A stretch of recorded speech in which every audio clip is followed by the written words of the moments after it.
The subject of how my music has come about is an interesting question, and it varies. If you look in the American Encyclopedia of Composers, you'll see that they call me an eclectic composer. The subject of why did I write works, I guess we should ask that question. Why did I write works like the Kaddish, like Guernica, as against some pieces I'm involved in now, like Seven Sisters and Stars and Distances. So very different kinds of works. And was I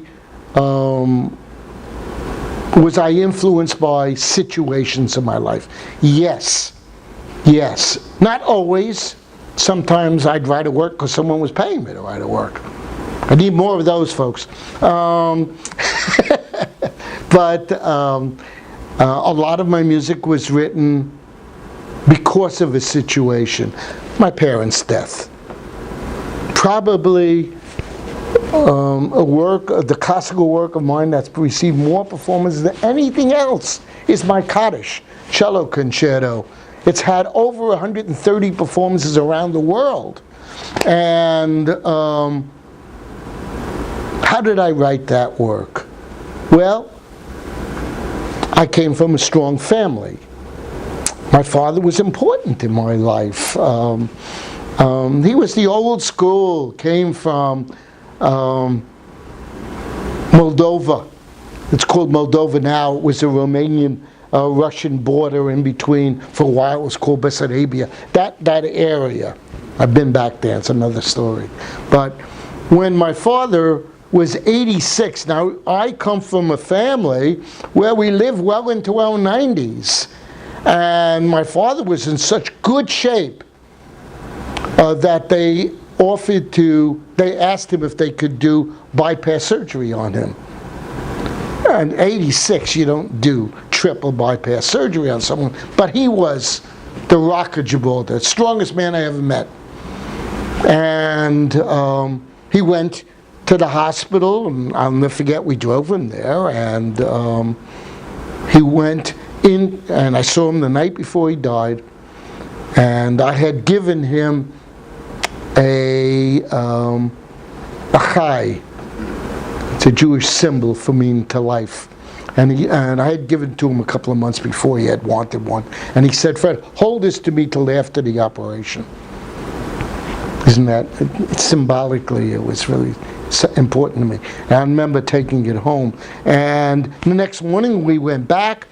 They gave my father an injection of iodine. In those days they had fluoroscopes, and you needed iodine to be able to see it. He was allergic to the iodine, and it killed him in 1 minute. 1 minute. So here this life force was taken away from us suddenly. And what a shock. What a shock to my mother and to my sisters and myself. It was just unbelievable, unbelievable. And I did the traditional thing. I went to my mother's home. I sat Shiva, which is a mourning period. And I did the mourning period for 10 days. We sat on wooden benches, closed off the mirrors. Very traditional, Orthodox way of mourning. And it's, believe me, I believe it's an important process because you put that period at the end of the sentence and it enables you to go on. I often think that people who don't allow themselves to mourn the death of someone, it has to affect them one way or another. Anyway, I went through that mourning period. 6 months later, my mother got ill and died. Now, today, as I talk to you now, I get sad about it.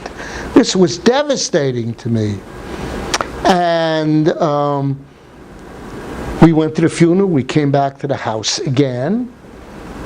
And after one day, I said to my sister, I can't do this. I said, I'm going home. And at that time, we were living in Philadelphia.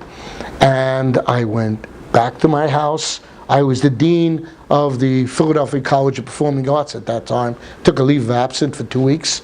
And I sat down and I wrote my Kaddish.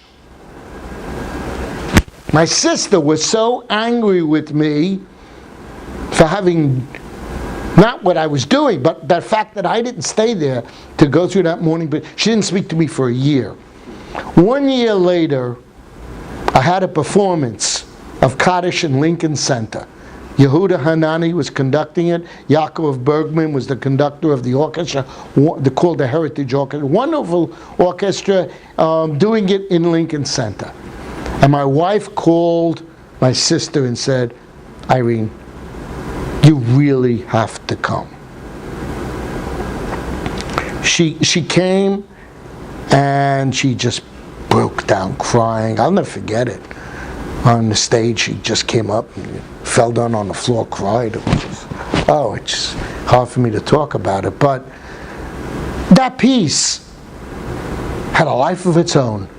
The critic of the New York Times wrote one of the greatest reviews I've ever had. The piece was nominated for a Pulitzer, and it went on to be performed all over the world. All over the world. A great cellist by the name of Mark Dobrinsky, Russian living in Paris, toured it all over Europe, brought it to Israel. I went on tour with him when we did it with the Philadelphia Youth Orchestra in Israel. I think it was 12 performances throughout the country. And wow, it was exciting because I had lived in Israel before. It's another story. But going back there with my music, people were so moved by the piece that for a period of 10 years, my Kaddish was performed on the air on Yom HaZikaron, Remembrance Day. Every year they played my Kaddish for 10 years.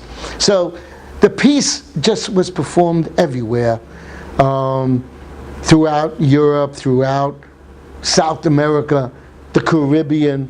Carlos Piantini, a wonderful conductor in charge of the Dominican Republic Orchestra, brought it there, and we became good friends. He did a lot of my music, did several of my recordings. So that was the motivation, and it was interesting to see what would happen in performances. People would come up to me and hardly able to talk because it brought back the memory of the person that they had said Kaddish for. And did I use a traditional theme? No, I wrote my own theme. But the piece, I bleed in that music, and there were parts of it that is so much my father, and other parts my loquacious mother. Someone asked me the other day about the end of the piece. At the very end, after this huge crescendo throughout the orchestra, and all the members of the orchestra, it's a string orchestra I wrote it for, and everyone in the orchestra plays in this giant pyramid a half a step away from each other. Huge! And out of it emerges the cello with a solo violin part. I actually thought about my mother when I wrote that solo. My mother was very charming, wonderful, loquacious woman. And so, yeah, as my father was bleeding away on his own turf. And that was Kaddish.